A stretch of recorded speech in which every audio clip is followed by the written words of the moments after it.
Bismillah. Assalamualaikum warahmatullahi wabarakatuh. Waalaikumsalam warahmatullahi wabarakatuh. Alhamdulillahi wassalatu wassalamu ala rasulillah wa ala alihi wa sahbihi wa man wala ma ba'du. Allahumma allimna ma yanfa'una wanfa'na bima 'allamtana warzuqna 'ilman nafi'an ya rabbal alamin.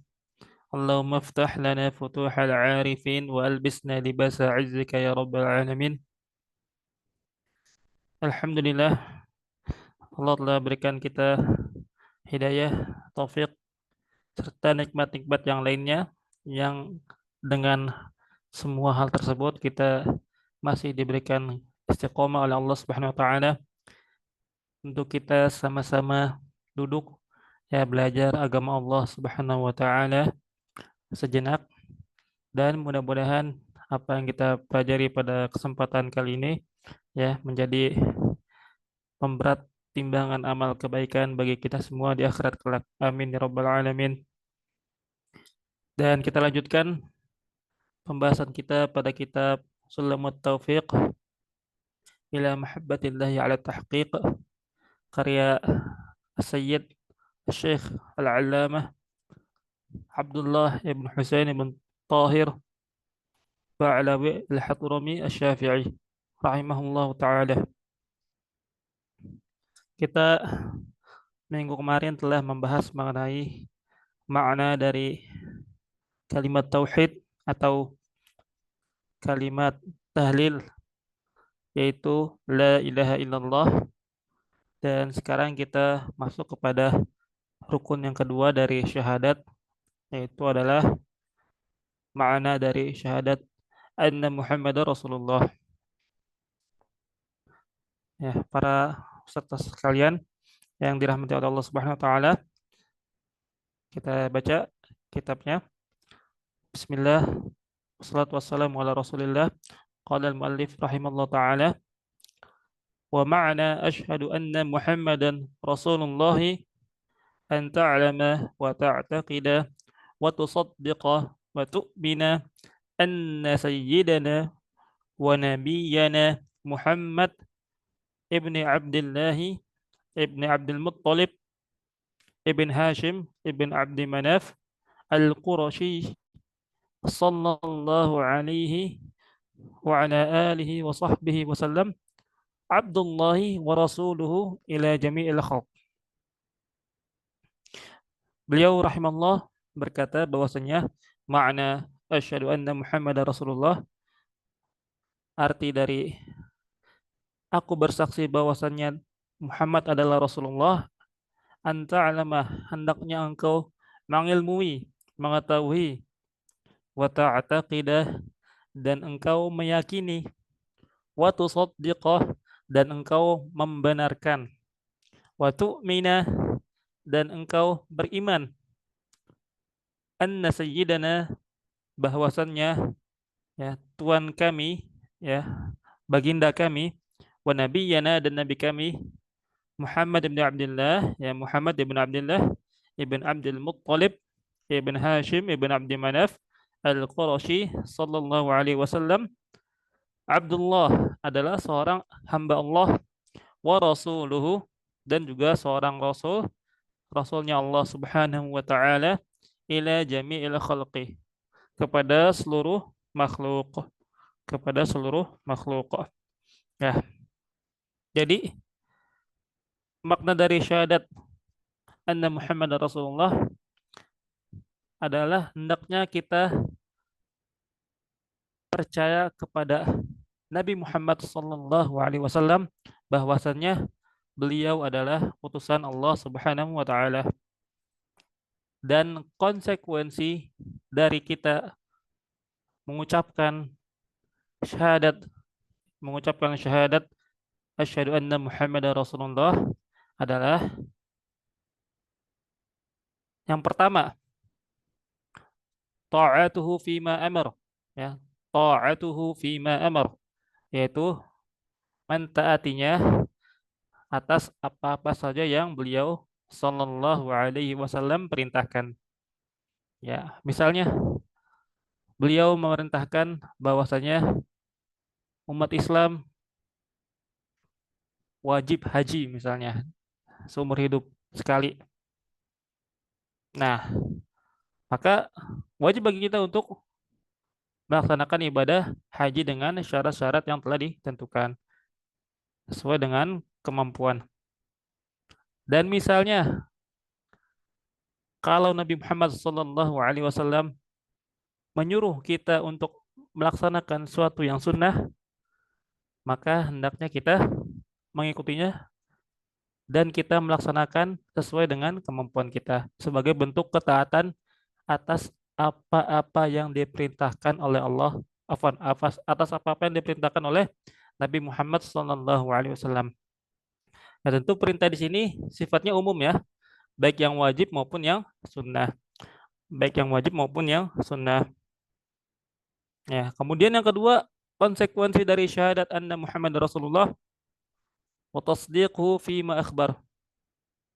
Wa tasdiquhu fima akhbar. Dan kita wajib membenarkan, wajib bahwasannya apa saja yang dibawa oleh Nabi Muhammad SAW berupa kabar-kabar ya, apa saja yang beliau sabdakan, maka itu suatu kebenaran.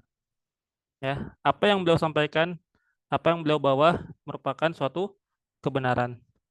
Itu adalah konsekuensi dari syahadat anna Muhammadar Rasulullah. Baik kabar yang sifatnya ya berupa cerita tentang kaum-kaum yang berada di zaman dahulu sebelum Nabi, atau tentang hal-hal yang sifatnya goibiyat ya, yang sifatnya goibiyat seperti misalnya tentang hari kiamat, atau juga tentang hal yang berkaitan tentang ruh, malaikat, dan lain sebagainya. Maka wajib kita benarkan. Bahkan misalnya contohnya dalam kasus Isra Mi'raj, ketika Nabi Muhammad SAW diisrakan oleh Allah Subhanahu wa taala dari Baitul Maqdis ke Sidratul Muntaha, nah maka wajib bagi kita untuk mengimaninya. Terlepas dari permasalahan khilaf yang ada di antara umat Islam, namun kita wajib mengimani bahwasannya Rasulullah SAW itu melakukan Isra dan Mi'raj. Ya, Isra beliau dari Masjidil Haram ke Baitul Maqdis, kemudian Mi'raj diangkat dari Baitul Maqdis ke Sidratul Muntaha.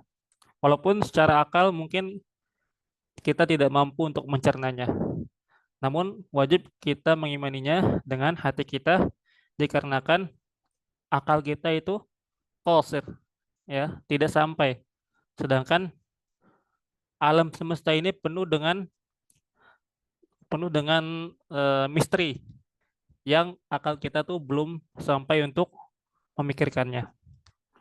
Hanya bisa kita lakukan dengan mengimani saja. Adapun kaifiatnya kita nggak tahu bagaimana. Seperti itu. Nah, kemudian konsekuensi yang ketiga adalah wajtinabu ma'anhu naha wajazar. Wajtinabu ma'anhu naha wajazar. Dan juga kita menjauhi, menghindari apa-apa saja yang beliau larang dan beliau peringatkan. Dan sama dalam hal ini sifatnya umum. Baik itu suatu yang haram, yang terlarang, ataupun suatu hal yang sifatnya makruh. Selama hal tersebut masih dalam ruang lingkup apa-apa yang Rasulullah larang, maka hendaknya kita menjauhinya sebagai seorang muslim, sebagai bentuk ketaatan kepada Rasulullah SAW, tanpa kita memandang ini haram, ini makruh, ya, seperti itu. Adapun mungkin dari segi hukum fikihnya mungkin berbeda ya. Kalau kita mengerjakan sesuatu yang makruh, maka kita tidak mendapatkan dosa. Namun jika kita meninggalkannya, kita mendapat pahala. Sedangkan kalau yang haram, kalau kita mengerjakannya, kita mendapat dosa. Sedangkan kalau kita meninggalkannya, kita akan mendapatkan pahala. Nah, terakhir, konsekuensi dari kita mengikrarkan bahwasannya Nabi Muhammad SAW adalah utusan Allah adalah wa alla yu'badallah illa bima syara', dan hendaknya kita tidak menyembah Allah Subhanahu wa taala kecuali dengan apa-apa yang beliau syariatkan, kecuali dengan apa-apa yang beliau syariatkan berupa ajaran-ajaran yang telah beliau ajarkan kepada umatnya, baik itu ibadah ya, seperti sholat, saum, zakat ya, atau misalnya ibadah-ibadah yang mungkin itu sebenarnya ibadah yang tidak perlu ketentuan khusus dalam ibadah tersebut ya. Contohnya misalnya adalah ibadah ghair mahdoh. Nah, namun alangkah baiknya kalau kita dalam ibadah tersebut mengikuti apa yang Rasulullah SAW ajarkan. Contohnya misalnya kayak kita berdoa. Ketika kita berdoa, maka lebih afdol kita berdoa untuk eh, kita berdoa kepada Allah Subhanahu wa taala dengan lafaz-lafaz yang Rasulullah SAW ajarkan daripada kita menggunakan lafaz-lafaz yang kita buat sendiri. Nah, maka itu lebih afdol dan lain sebagainya dari ibadah-ibadah yang sifatnya ghair mahdoh. Apalagi yang mahdoh itu sudah wajib ya kita mengikuti apa saja yang beliau ajarkan. Apa saja yang beliau ajarkan. Oleh karena itu, ya, yang keempat ini merupakan eh, suatu konsekuensi yang urgen ya, yang urgen, yang dimana dengan kita menerapkan konsekuensi yang keempat ini, ya, dengan kita menerapkan konsekuensi yang keempat ini, maka syariat Islam akan terjaga. Syariat Islam akan terjaga dari hal-hal yang tidak termasuk bagian dari syariat Islam. Dikarenakan agama Islam telah membatasi sesuatu dengan apa-apa saja yang datang dari Allah dan Rasul-Nya. Baik. Ya, itulah tadi keempat konsekuensi kalau kita mengikrarkan ya, bersyahadat bahwasanya Nabi Muhammad adalah utusan Allah Subhanahu wa taala. Dan ini selaras dengan firman Allah Subhanahu wa taala ya tentang bahwasanya Rasulullah itu adalah utusan Allah Subhanahu wa taala. Allah berfirman, "Laqad ja'akum min anfusikum laqad ja'akum rasulun min anfusikum azizun 'alaihi ma 'anittum harisun 'alaikum bil mu'minina raufur rahim." Telah datang kepadamu ya rasul dari golonganmu, dari golongan kalian, maksudnya dari golongan manusia, yang dia merasa kasihan atas apa-apa yang telah menimpa kalian, wahai umat Islam, harisun 'alaikum, dan dia sangat semangat untuk mengislamkan kalian, bil mu'minina raufur rahim, dan dengan kaum mukminin beliau sungguh lemah lembut. Nah, itulah ya akhlak dari Nabi Muhammad SAW. Nah, selanjutnya hmm, di sini dibahas mengenai gambaran umum tentang kehidupan beliau.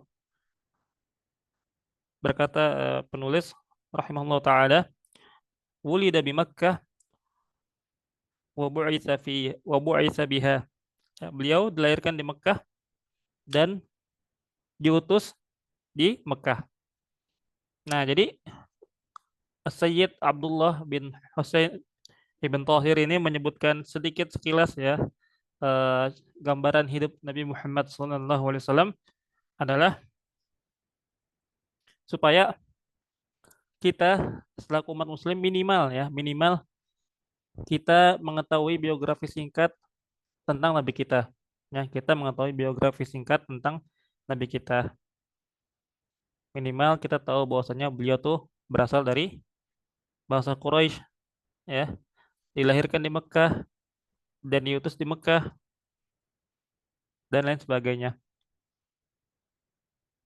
Wahajaru ilal Madinah, dan kemudian Nabi Muhammad SAW hijrah ke Madinah, wadufina fiha, dan beliau SAW dikuburkan di Madinah, dan beliau SAW dikuburkan di Madinah, ya, tepatnya di sekitaran Masjid Nabawi,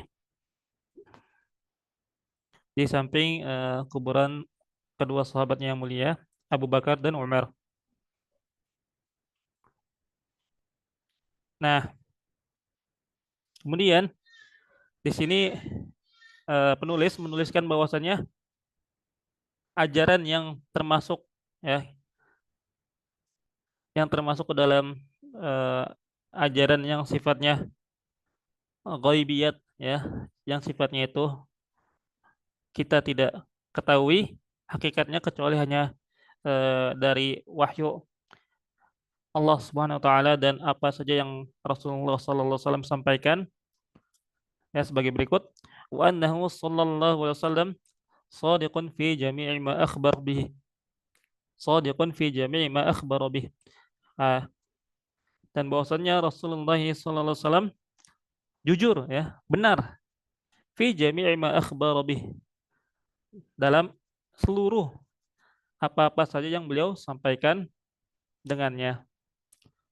Famin dzalik, dan dari hal tersebut adalah adzabul qabri. Yang pertama adalah adzabul qabri. Nah, di sini kebanyakan yang disebutkan adalah tentang perkara-perkara ghaibiyat, ya. Karena kita sebagai manusia tidak mungkin mengetahuinya, ya, mengetahui hal-hal yang gaib kecuali hanya dengan wahyu, ya, kecuali hanya dengan wahyu. Tidak bisa dengan akal, ya, atau kita mempelajari dengan sains misalnya. Nah, maka tidak bisa hanya dengan satu hal, yaitu dengan wahyu yang berasal dari Allah dan yang disampaikan oleh, ya, Nabi Muhammad SAW. Yang pertama adalah adzabul qabr, yaitu azab kubur. Nah, kita wajib membenarkan apa yang Rasulullah sabdakan terkait mengenai azab kubur. Ya, banyak hadis-hadisnya yang Rasulullah SAW sebutkan mengenai azab kubur. Nah, contohnya misalnya Rasulullah SAW, ya, pernah bersabda, hmm, eh, "Udu'ullaha was'alu li akhikum tathbita." Udu'u udu'u li akhikum, berdoalah kalian kepada Allah untuk saudara kalian, was'alullah lahu tathbita, dan berdoalah kepada Allah supaya saudaramu diberikan keteguhan, ketabahan. Fa innahu al-ana yus'al, bahwasanya dia ini yang dikuburkan, ya, segera ditanya, ya, akan segera ditanya oleh kedua malaikat Mungkar dan Nakir, oleh malaikat Mungkar dan Nakir, dan lain sebagainya, ya, tentang bahwasanya eh, hewan dapat mendengar azab kubur, ya, selain manusia dan jin, dan juga terkait bahwasannya ketika Rasulullah menanamkan pelepah kurma di dalam satu kubur, kemudian Allah meringankan, ya, azab, menunda azab bagi seseorang yang dikubur, yang Rasul berikan pelepah kurma di atas kuburnya sampai ia mengering. Nah, maka pokoknya terkait dengan azab dan nikmat kubur, kita wajib mengimani dan kita tidak boleh meragukannya sedikit pun. Kita wajib mengimaninya dan kita tidak boleh meragukan hal tersebut sedikit pun. Dan kemudian ya, azabul qabri wa na'imuhu, yang terkait dengan azab kubur dan nikmat-nikmat kubur. Wa su'alul malakaini munkar wa nakir, dan juga pertanyaan ya, dua malaikat yang diutus oleh Allah Subhanahu wa taala untuk bertanya kepada ahli kubur, yaitu malaikat mungkar dan nakir, yang eh, dalam hadis disebutkan bahwasanya ketika seorang mayit dikubur dan didatangi oleh malaikat mungkar dan nakir, ya, ketika malaikat ini ya, kedua malaikat ini bertanya tentang tiga pertanyaan, dan apabila kita berhasil menjawabnya maka malaikat akan berkata, nam nauman solihan. Nah, hendaknya engkau tidur ya dengan tidur yang nyenyak sampai nanti Allah Subhanahu wa taala bangunkan engkau di hari kebangkitan. Namun kalau kita gagal menjawab pertanyaannya, jawab pertanyaan kubur ya, yang telah kita ketahui tiga pertanyaan yang utama, ya tiga pertanyaan dalam fitnah kubur, yaitu marabbuka, waman nabiyuka, wama dinuk. Siapa Tuhanmu dan siapa nabimu serta apa agamamu. Itu merupakan soal dari dua malaikat untuk ahli kubur, yang secara sekilas mungkin mudah bagi kita untuk menjawabnya ketika kita masih hidup. Namun percayalah bahwasanya tiga pertanyaan tadi sangat sulit dijawab bagi orang-orang yang tidak beriman kepada Allah dan juga kepada Nabi Muhammad SAW. Walaupun mereka di dunia mungkin hafal jawabannya, namun itu merupakan ya, itu merupakan suatu hal yang hanya orang mukmin saja yang bisa menjawabnya. Allah lah yang berkehendak untuk ya, menggerakkan hati dan lidah manusia untuk menjawab dengan jawaban yang benar. Oleh karena itu ya, mudah-mudahan kita diberikan kemudahan oleh Allah Subhanahu wa taala ketika kita wafat kelak dan ketika kita telah berada di liang lahat, dan ketika dua malak ini datang, mudah-mudahan Allah Subhanahu wa taala memberikan kepada kita kemudahan untuk kita menjawabnya dengan jawaban yang benar. Amin ya rabbal alamin. Ya, sehingga kita bisa terlepas dari azab kubur dan mendapatkan nikmat kubur. Nah, maka kita wajib mengimaninya, ya. Suatu hal yang berkaitan dengan azab dan nikmat kubur. Di antaranya di antara dalil dari Quran dan tentang adanya siksa kubur ini adalah firman Allah Subhanahu wa taala, "An-naru yu'raduna 'alaiha ghuduwwan wa 'ashiyyah." Bahwasanya neraka itu diperlihatkan kepada Firaun di waktu siang dan malam. Jadi di antara azab yang diterima oleh Firaun sekarang ini adalah bahwasanya Allah memperlihatkan kepada Firaun tentang neraka ya. Allah memperlihatkan neraka kepada Firaun di siang dan malam hari. Dan itu merupakan salah satu siksaan yang berat. Dan itu merupakan salah satu siksaan yang berat dikarenakan tidak ada satupun makhluk yang kuat yang menahan eh, bagaimana gambaran dari siksa neraka.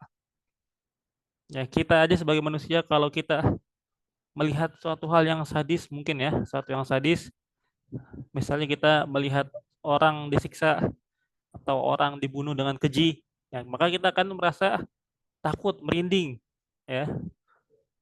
Dan itu tidak ada apa-apanya dibandingkan dengan azab neraka. Ya, bagaimana kalau kita dipertontonkan, dilihatkan di pagi, siang, sore malam mengenai azab-azab yang ada di neraka. Maka kita tidak akan sanggup ya menyaksikannya. Itu yang pertama. Yang kedua, wal ba'atsu, dan juga hari kebangkitan. Kita juga wajib mengimani adanya hari kebangkitan. Kita wajib mengimani tentang adanya hari kebangkitan. Ya, apa itu hari kebangkitan? Ya, hari kebangkitan itu adalah ibarat ya atau suatu ungkapan ya, tentang bagaimana orang-orang yang sudah mati dihidupkan kembali. Ketika orang-orang yang sudah mati dihidupkan kembali dan mereka dikeluarkan dari kubur-kubur mereka. Mereka dikeluarkan kembali dari kubur-kubur mereka setelah seluruh bagian-bagian tubuh mereka itu dikumpulkan ya sehingga menjadi satu kembali. Nah,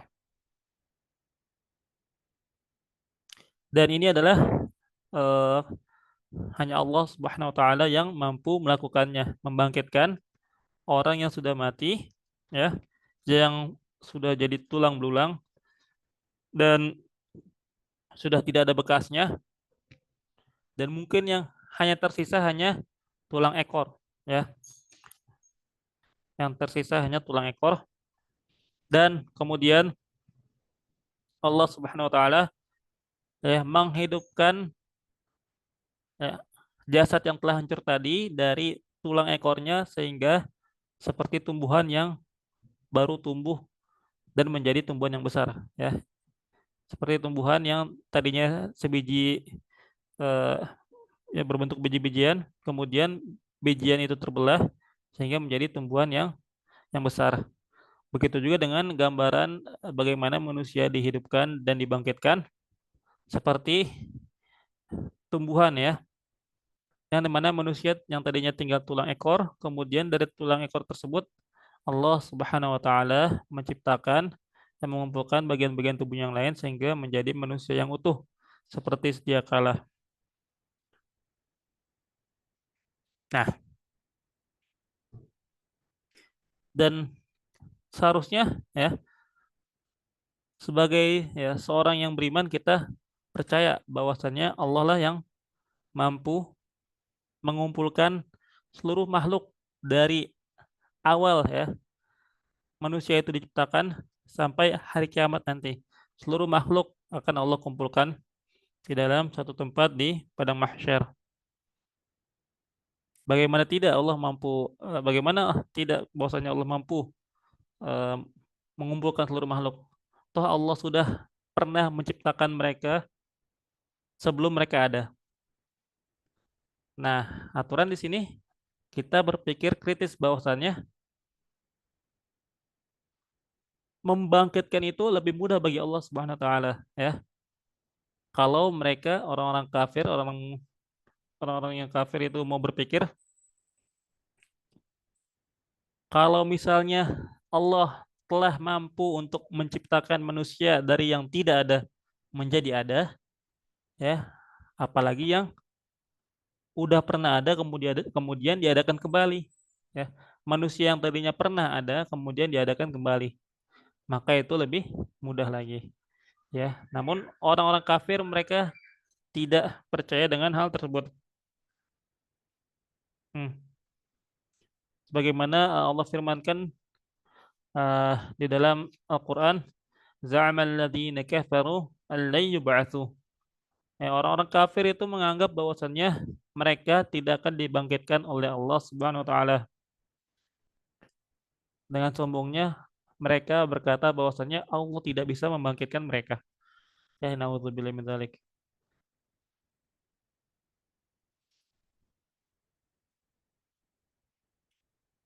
Kemudian selain yang kedua tadi ya, soal mungkar dan nakir dan juga hari kebangkitan, kemudian juga kita wajib mengimani tentang al-hasyr, ya hari pengumpulan.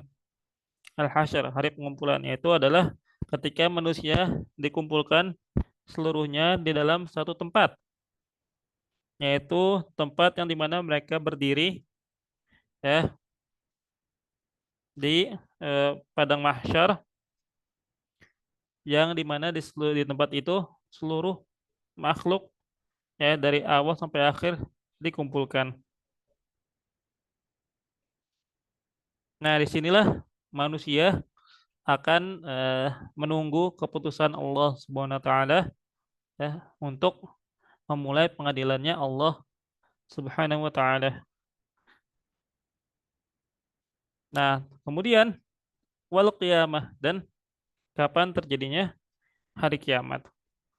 Nah, tadi yang disebutkan itu merupakan ya gambaran dari kejadian-kejadian yang ada pada hari kiamat.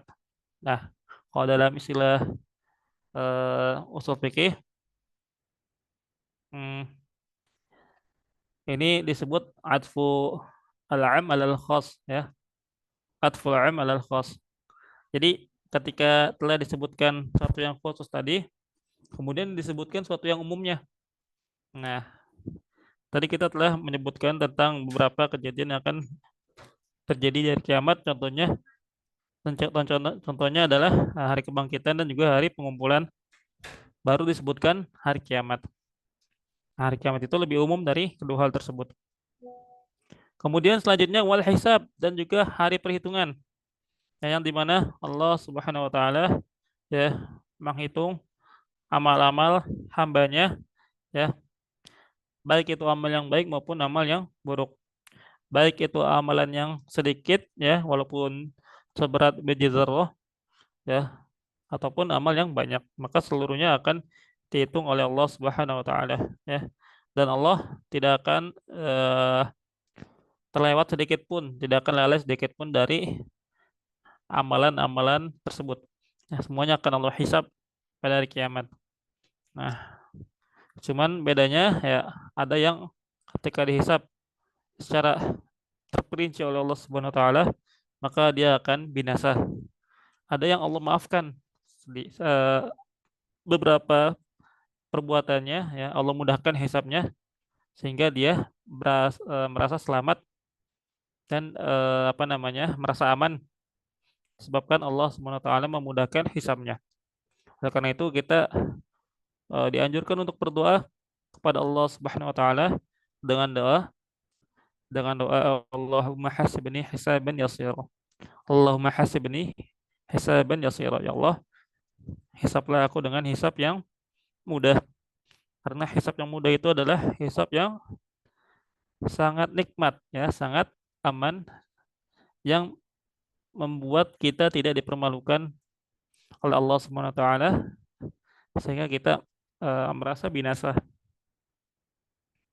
Dan selanjutnya wasthawab, dan juga tentang pahala ya. Maka kita wajib mengimani tentang apa-apa yang diajarkan oleh Rasulullah ya, disebutkan, diberitahukan oleh Rasulullah tentang konsep pahala. Hmm. Apa itu? Yaitu ma yastahiquhu minar rahmah wal maghfirah minallahi taala ya.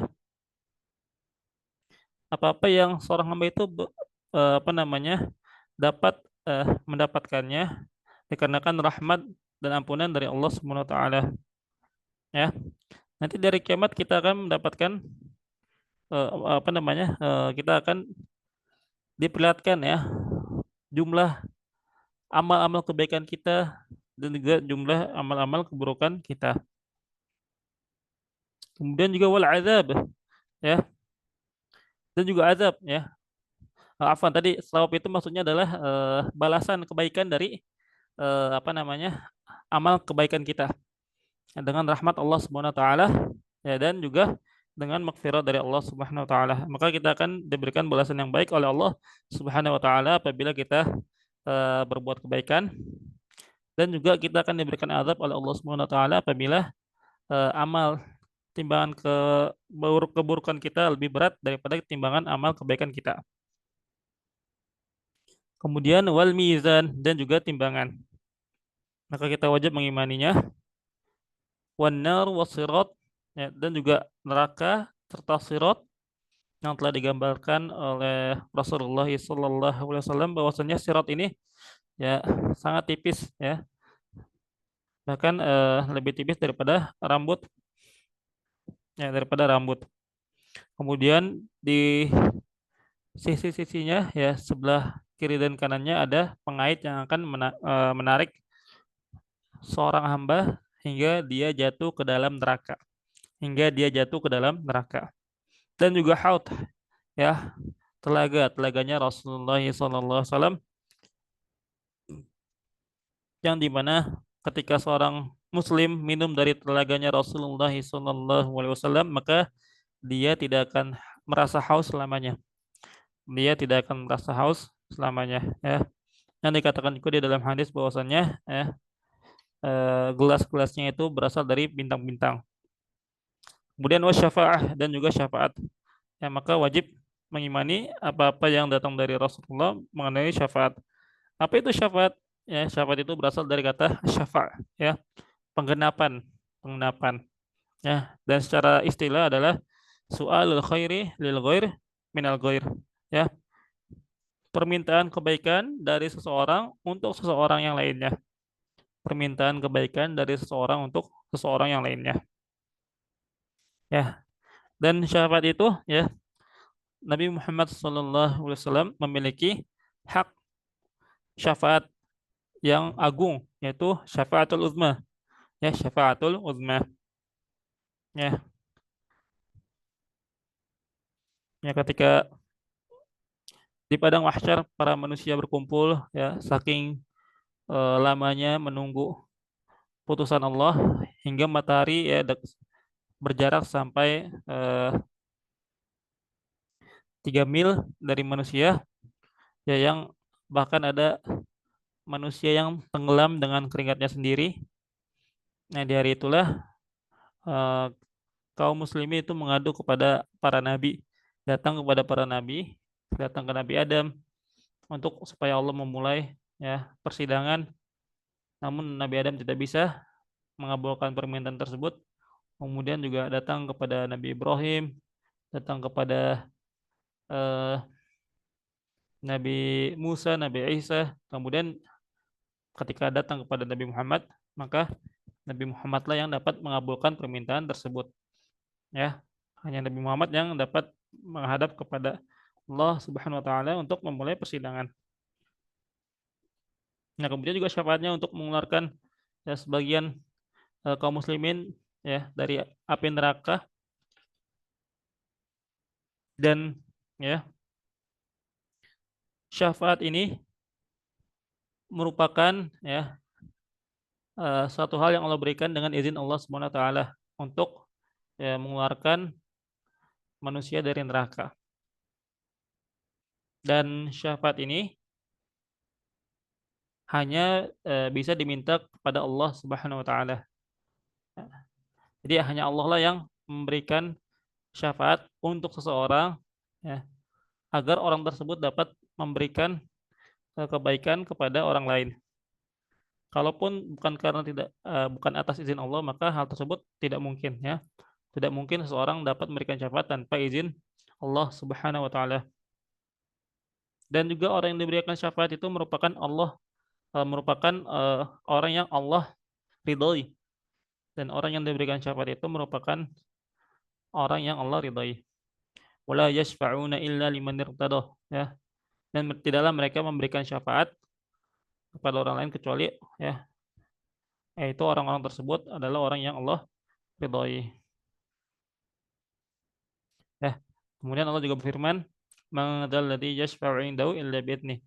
Ya, ya, dan orang yang memberikan syafaat kecuali dengan izinnya. Jadi syafaat itu juga harus atas dasar izin Allah Subhanahu wa taala. Kemudian juga wal jannah, dan juga surganya Allah Subhanahu wa taala, wa yadarus thawab bi jami' anwa'iha, dan juga surga itu adalah tempat eh, tempat Allah memberikan kebaikan kepada orang-orang telah berbuat kebaikan. Balasan kebaikan dari Allah Subhanahu wa taala dengan rahmatnya kepada orang-orang mukmin. Dan juga wal khulud, ya, dan juga kekalnya kita di surga dan neraka. Kekalnya kita di surga dan neraka. Di hari kiamat, di akhirat, seluruh manusia itu akan kekal. Ya, ada yang kekal di neraka, ada yang tinggal sementara di neraka kemudian kekal di surga, dan ada yang kekal di surga selamanya. Dan di hari kiamat nanti, ya kematian itu akan disembelih, digambarkan seperti seekor kambing yang kemudian ya, terdengar suara seruan ya bahwasannya hari ini kematian disembelih, maka nah, seluruh penduduk surga dan neraka akan menjadi kekal. Nah, maka ketika mendengar hal tersebut, maka penduduk neraka akan menangis dikarenakan mereka tidak bisa mati. Adapun penduduk surga akan merasa bahagia dikarenakan mereka kekal untuk mendapatkan kenikmatan. Dan selanjutnya, wari'yatulillahi ta'ala fil jannah. Dan melihat Allah Subhanahu wa taala di surga. Dan ini merupakan keyakinan Allah Sunnah wal Jamaah, ya. Keyakinan Ahlus Sunnah wal Jamaah bahwasanya Allah Subhanahu wa taala dapat dilihat di surga kelak, ya. Dan ini khususan bagi orang-orang muslim. Hmm. Dikarenakan orang-orang kafir mahjub dari melihat Allah Subhanahu wa taala. Orang-orang kafir mahjub, tertutup, terhalangi dari melihat Allah Subhanahu wa taala. Hmm. Eh, Dalilnya apa? Dalilnya bahwasanya Allah Subhanahu wa taala berfirman, lilladzina ahsanul husna wa ziyadah. Ya, bagi orang-orang yang berbuat kebaikan, mereka mendapatkan al-husna, ya, al-husna yaitu surga, wa ziyadah dan juga tambahan. Dan tambahannya itu ditafsirkan oleh para ulama tafsir adalah melihat wajah Allah Subhanahu wa taala di hari kiamat. Melihat wajah Allah Subhanahu wa taala di hari kiamat kelak. Ya, dan juga hmm, ketika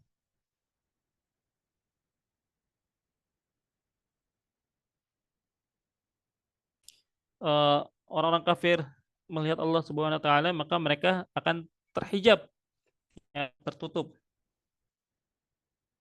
Allah Subhanahu wa taala berfirman, "Kalla indahum 'an rabbihim yawma idzin lamahjubun." Nah, bahwasanya sekali tidak mereka akan terhalangi, ya, pada hari kiamat dari melihat Tuhan mereka. Jadi orang-orang kafir tidak akan mampu untuk melihat Allah Subhanahu wa taala. Dan kita melihat Allah Subhanahu wa taala itu dengan mata telanjang, ya. Sebagaimana yang Rasulullah SAW sampaikan di dalam hadisnya bahwasanya innakum satarawna rabbakum, eh, kama tarawna eh, kama tarawna al-qamar, atau kama qala alaihi salatu wasalam, sesungguhnya engkau akan melihat Tuhan kalian sebagaimana engkau melihat bulan. La tudammuna fi ru'yatihi, dan engkau tidak akan berdesakan ketika melihatnya.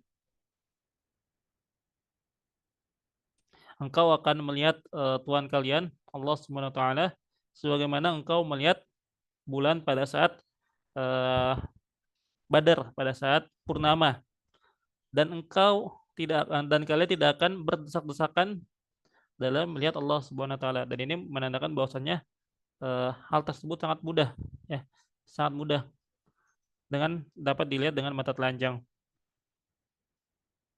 Kemudian yang selanjutnya, wa tu'minu bi malaikatillah, dan engkau mengimani malaikat Allah Subhanahu wa taala, wa rusulihi, ya, dan juga rasul-rasulnya, wa kutubihi, dan juga kitab-kitabnya, wa bil qadari khairihi wa syarrih, ya, dan juga dengan takdir baik dan juga takdir buruknya Allah Subhanahu wa taala, ya. Wa annahu sallallahu alaihi wasallam khataman nabiyyin, dan juga bahwasannya Nabi Muhammad sallallahu alaihi wasallam adalah penutup para nabi. Nah, jadi yang disebutkan oleh Sayyid Abdullah ini mengenai apa-apa yang wajib ya kita pelajari secara tidak langsung adalah rukun iman ya, rukun iman. Namun beliau tidak menyebutkannya secara terang-terangan. Beliau menyebutkannya secara detail langsung, yaitu pertama adalah syahadatain ya, iman kepada Allah Subhanahu wa taala, dan juga iman kepada para rasulnya, iman kepada kitab-kitabnya, dan juga iman kepada hari kiamat ya, serta iman kepada takdir buruk dan takdir baik dan takdir buruknya Allah Subhanahu wa taala, dan meyakini bahwasanya Nabi Muhammad SAW adalah penutup para nabi. Nah,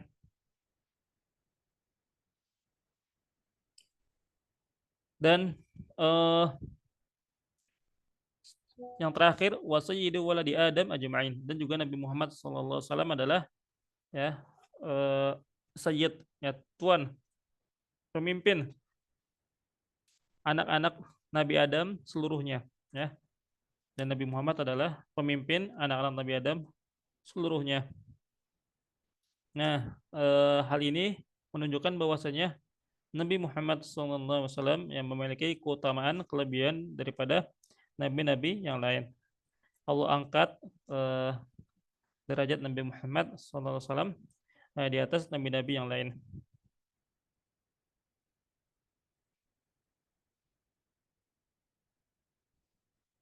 Nah, yang selanjutnya kita masuk ke pasal berikutnya ya, pasal mengenai ya kewajiban bagi setiap muslim adalah menjaga keislaman mereka, menjaga keislaman mereka. Nah, hal ini masih berkaitan dengan pasal yang sebelumnya ya. Kalau yang tadi di awal di pasal sebelumnya kita diajarkan oleh penulis tentang apa yang wajib kita pelajari, apa yang wajib kita ketahui, dan setelah kita mempelajarinya, setelah kita mengetahuinya, maka kita wajib menjaganya.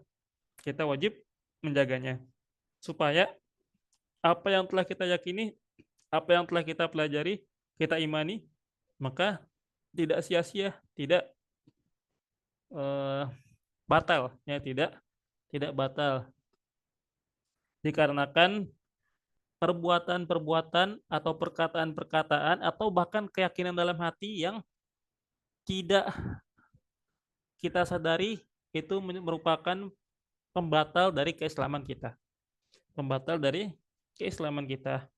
Nah, dan di sini beliau menyebutkan beberapa pembatal ya, menyebutkan beberapa pembatal yang mungkin insya Allah akan kita bahas di pertemuan berikutnya dikarenakan ya, lumayan sangat panjang, dan intinya secara umum pembatal keislaman itu bisa kita bagi menjadi tiga ya, pembatal keislaman itu bisa kita bagi menjadi tiga.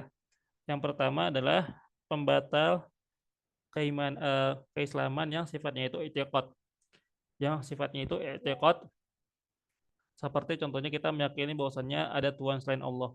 Kalau kita meyakini bahwasannya ada Tuhan selain Allah, maka batal keislaman kita ya, batal iman kita kepada Allah Subhanahu wa taala, batal Islam kita. Itu contohnya. Yang kedua adalah dengan pembatal yang sifatnya qauli ya, yaitu misalnya kita mengucapkan kalimat-kalimat kufur ya, mengucapkan kalimat-kalimat kufur. Misalnya kita menghina Allah, kita menghina Rasulullah.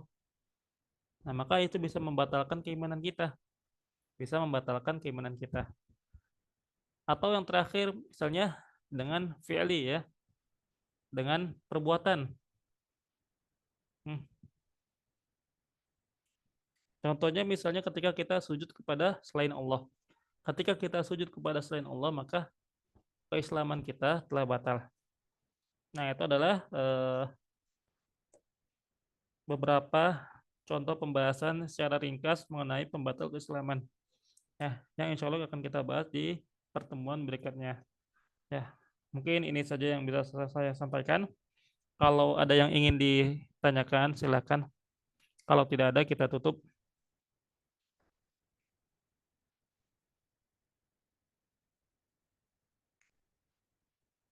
Ya, insya Allah sangat jelas ya. Dikarenakan buku ini merupakan buku yang ringan dan ringkas, yang pembahasannya ini hanya seputar tentang apa-apa yang wajib dipelajari, diketahui oleh setiap muslim. Ya, nanti kalau misalnya ada pertanyaan juga bisa kita bahas di grup ya.